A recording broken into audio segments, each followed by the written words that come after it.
Okay, so grip-wise, certainly better, okay? For me, my check was, can I see the Velcro on your glove, as in the strap mark there, okay, with the strap going over.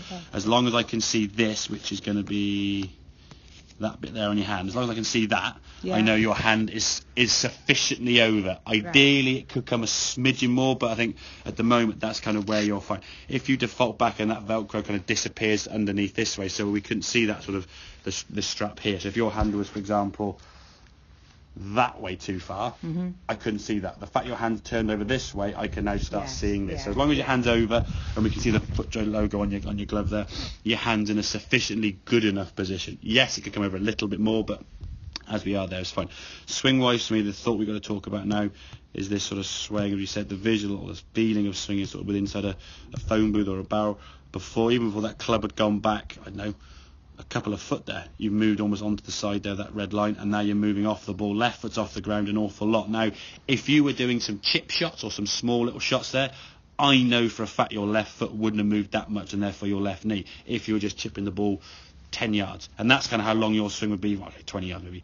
You wouldn't have that much leg movement, okay? So really the lower half is going to move as a result of your twisting, not you swaying off the ball and independently lifting it, okay? If we can try and maintain ourselves with inside the sort of confounds of the lines, you see your head now only moving just a smidgen there, okay? So they put the lines on there now. We're kind of staying inside. I think those lines have actually moved there because the camera's moved a little bit there, but you're actually staying inside the confines of that line. That red line actually moved relative to your foot, as you'll see. So there's a lot less sway in this, and when you sway less, you don't need then to reach or dip as much. Lovely strike of the golf ball. Again, that's the contact we're going to be looking for. It will go low, as we said. That's just the loft of the club, and you twist through. That for me is one of your better moves. This was up on its toe.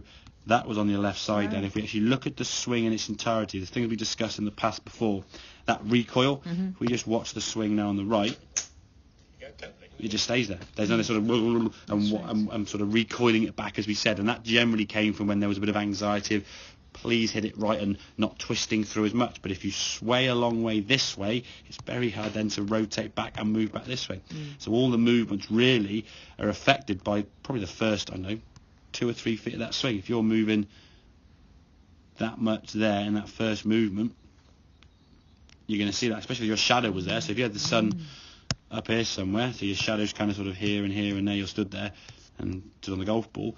If you move back that much, you'll see that straight away your shadow will move quite a lot, and you'll see it. So again, if the sun does come back out again, fingers crossed, find a spot in the garden somewhere with the sun behind you. Just find your shadows. If it's somewhere roughly where the ball would be, so you're looking sort of in the same area as if the sort of shadow sort of is somewhere there, so you can see the ball and your shadow. If it's too low a sun, the shadow's way out there, it's going to be no good. But get yourself in a position so you can feel a little bit less sway, so we can see your head movement there, only moving a little. If you sort of base it on the brickwork behind you, you're kind of staying within the mark. I'll give you there, in between there and there. So your head's kind of only moving a little bit. I think my camera moved a little bit when you went back, so it gives a perception you moved a bit more to the right. But yeah, there was a much more stable position.